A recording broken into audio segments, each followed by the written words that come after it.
monsieur. Bonjour. Ah, désolé, j'ai fait l'appel. Il va falloir passer chez Céline. Désolé. Oh non. Bah si, obligé. Je peux pas vous laisser rentrer. Bon bah... À tout de suite. À tout de suite. Oui, entrez. Bonjour Céline. Bonjour les garçons. Bonjour. Qui vous amène? On est arrivé en retard. Ah. Monsieur veut nous envoyer. La journée commence bien. Ouais. Eh bien, donnez-moi vos carnets. Je vais vous faire lire votre retard. Il y avait autre chose? Oui, on aurait des questions à te demander. Oui, ben, on va faire comme maintenant, si vous voulez. Bon bah, allons-y, c'est parti. À quoi consiste votre rôle au sein de l'établissement? Alors, au sein de l'établissement, mon rôle, c'est l'organisation de la vie scolaire. Donc, je suis responsable de la vie scolaire, collège et lycée. Donc, de la 6e au bac pro, j'organise tout ce qui a trait à la vie des élèves en journée. Leur emploi du temps, leurs activités, voilà. Depuis combien de temps vous êtes au lycée Saint-Pierre-Fourier? Alors déjà depuis pas mal d'années, je ne sais pas si vous étiez né, depuis septembre 96. À quoi consiste l'association des amis de Saint-Pierre-Fourier? Alors l'association des amis de Saint-Pierre-Fourier, c'était à l'origine une association qui regroupait les anciens élèves de l'établissement, qui après s'est un peu élargie, puisque au fil des années, il y avait de moins en moins d'anciens qui faisaient partie de cette association. Et aujourd'hui, elle regroupe, donc les amis, ça regroupe les anciens de Saint-Pierre-Fourier qui veulent adhérer, et les amis, donc plus largement, ceux qui côtoient Saint-Pierre-Fourier. Et donc, on a une personne dans l'établissement qui est Marie-Claude Foineau, qui est une ancienne secrétaire de l'établissement, qui, avec d'autres personnes, gère cette association. Et le but, c'est d'avoir des bénéfices, de faire des bénéfices par diverses activités pour faire un petit peu de bénéfices auprès des élèves. Donc, c'est-à-dire, s'il y a un voyage, ça peut payer quelque chose dans le voyage, ou voilà. C'est pour faciliter, on va dire, le quotidien des élèves. Pourquoi avez-vous choisi de travailler dans le lycée Saint-Pierre-Fourier? Alors, à l'origine, je suis une ancienne élève déjà du collège. J'ai fait tout mon collège à Saint-Pierre-Fourier. J'étais moi-même interne. Et puis après, ben, c'est la vie qui, au départ, je me destinais à être prof d'espagnol. Et puis après, j'ai fait la fac d'espagnol. Et après, c'est la vie qui a fait qu'on m'a proposé un jour un poste de remplacement de surveillante. Ça m'a bien plu. Et quelques mois après, on m'a proposé d'être surveillante d'internat. Donc pendant 10 ans, j'ai fait les fonctions de surveillante d'internat. Et puis pendant ces 10 ans, j'ai suivi en même temps la formation de cadre pour passer le diplôme de CPE, parce que là, ça me plaisait, le contact avec les élèves, voilà, ça me plaisait. C'était pas mon idée au départ, mais c'est les aléas de la vie qui ont fait que j'ai découvert ce domaine. Avec vos années d'expérience, si vous auriez un mot à dire pour les futurs élèves dans les années à venir au sein du lycée Saint-Pierre-Fourier? Eh ben pour avenir, ben, je reprendrai la devise de Saint-Pierre-Fourier, être utile à tous, ne nuire à personne. D'accord, merci, je vous souhaite une bonne journée. Bonne journée les garçons, merci.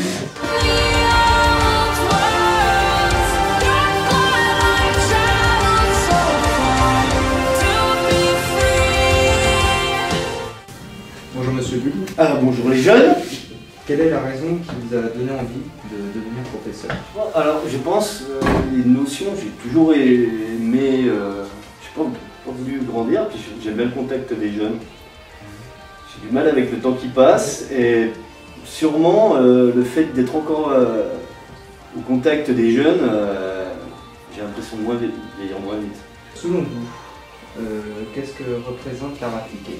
L'art appliqué, c'est simple, c'est l'art appliqué à l'industrie, le design. Simple design. Tu vois, tu prends une chaise, ça n'existe pas dans la nature. Il y a quelqu'un qui a pensé. Alors après, il y a des notions de confort, des notions de fait pour ranger, comment on s'imbrique les choses dans les autres. Le design, c'est ça en fait, c'est la conception d'objets. Et l'art appliqué, c'est ça. Ce que tu as dans les mains, en fait, c'est quelqu'un qui a pensé. Et tout ce qui t'entoure, tes chaussures, ton blouson, c'est de l'art appliqué. C'est ça l'art appliqué. C'est l'art appliqué à l'industrie. Quelle est la différence entre l'art plastique que l'on voit au collège et l'art appliqué qu'on voit au lycée? Alors, si tu veux, il n'y a pas dans l'art plastique, à la base, il n'y a pas de notion fonctionnelle. Donc, il y a peut-être une notion plus intellectuelle, si tu veux. Le design, ça sert à quelque chose. L'art plastique, si tu veux, pour certaines choses, ça n'a pas besoin pour vivre. Peut-être que ça change ta compréhension du monde qui t'entoure. Mais le design, si tu veux, ça facilite certaines choses dans la vie, quoi. Si tu veux, tu as bien vu la différence entre des sabots et des chaussures. Oui. Hein, tu comprends, le confort n'est plus le même. Donc tu vois qu'il y a eu une élaboration et un cheminement au niveau de l'objet. Tu vois? Ouais. Et l'art plastique, si tu veux, tu n'as pas forcément besoin d'un tableau chez toi pour vivre. Oui. Mais c'est peut-être bien d'en avoir un. Qu'est-ce qui relie l'art au domaine de la vente? Alors moi je pense que dans l'art, il y a un côté psychologique qu'il y a dans la vente aussi.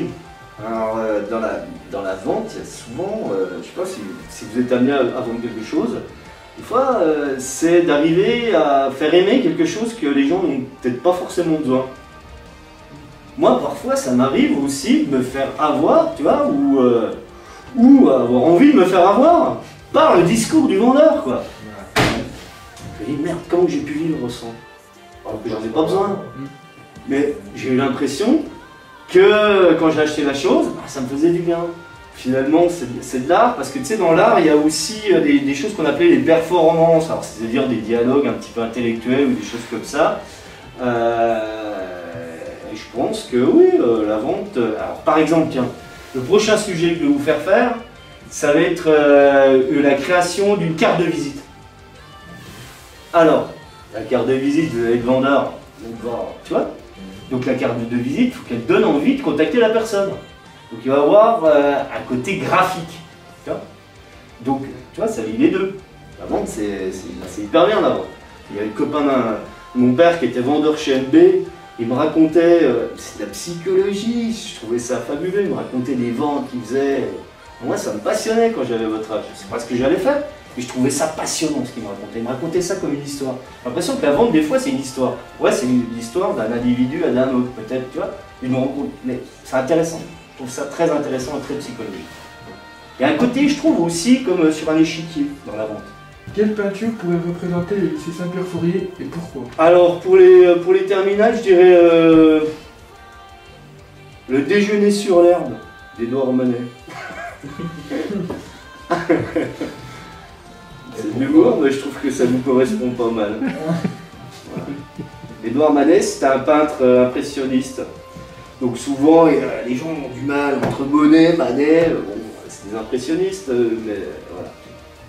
Donc je trouve que le déjeuner sur l'herbe, c'est déjà pas mal pour les terminales. Merci beaucoup, monsieur. Merci beaucoup. Moi, c'était un plaisir, les jeunes. Merci. Et évitez d'arriver en retard.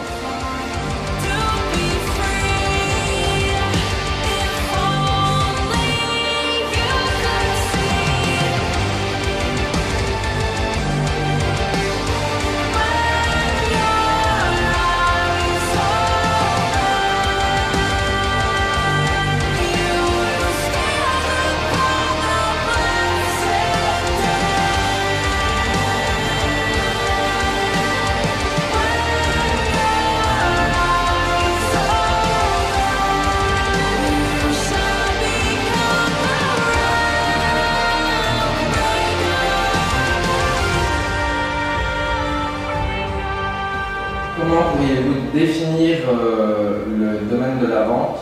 Définir le domaine de la vente. Le domaine de la vente, c'est la relation, avant tout la relation client. C'est-à-dire que ça va être l'art de s'adresser aux clients, de découvrir leurs besoins, de répondre avant tout à un besoin. Pour moi, la vente, c'est vraiment répondre aux besoins des clients. Connaître les différentes offres qu'on peut leur proposer, connaître nos produits, être très attentif à ce dont ils ont besoin et puis leur proposer la meilleure solution possible. Depuis combien de temps êtes-vous dans l'établissement? J'enseigne ici depuis 11 ans et j'ai été commercial avant une dizaine d'années.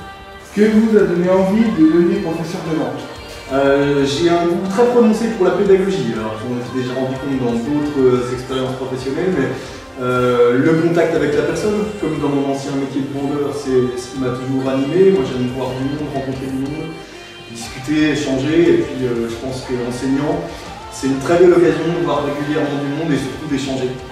L'enseignement aujourd'hui c'est plus à sens unique, ça marche dans les deux sens. On apporte à nos élèves nous apportent, il y a une vraie notion d'échange, donc c'est ce qui m'a attiré. Quel est votre parcours? Quelle est votre étude? Quel est votre diplôme?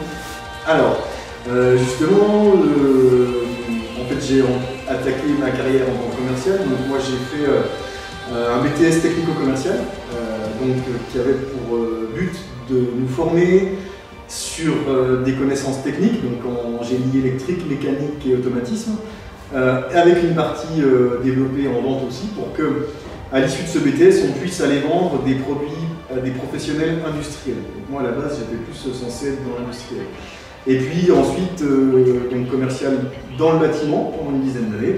Et il a fallu que je repasse à un Master 9, donc métier de l'enseignement et de la formation, pour valider mon poste d'enseignant. Quelles sont les qualités à avoir pour être un bon vendeur? Les qualités à avoir pour être un bon vendeur, le sens de l'écoute avant tout, le sens du contact, du relationnel, bien évidemment. Si on n'aime pas voir du monde, c'est difficile d'être vendeur parce que l'humain a une place très importante. Et l'honnêteté. Être honnête dans son travail, ça finit toujours par payer, même si on ne sera pas forcément le meilleur vendeur du monde parce qu'il y a des fois où on doit avouer certaines choses à des clients qui ne sont pas faciles à entendre.